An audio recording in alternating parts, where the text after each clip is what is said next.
Mika, bakit ka nga pala controversial? Controversial po ako kasi marami po akong nagawa talaga. Lagi ko po 'tong sagot.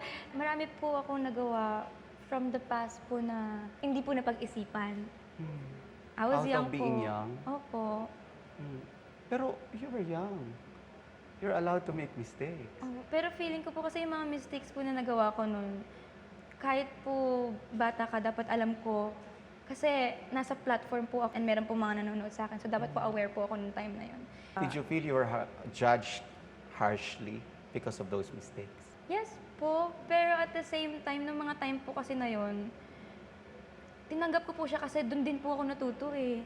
Kung hindi ko po siya naranasan ng gano'n kahirap, feeling ko hindi din po ako ganito kalakas ngayon para tanggapin kung ano man po yung ibabato pa sa akin in the future kasi for sure po meron pa po. So social media, yung mga commenters, they're really harsh. Opo. Meron ka bang gustong sabihin sa kanila na hindi nila alam or hindi nila maintindihan?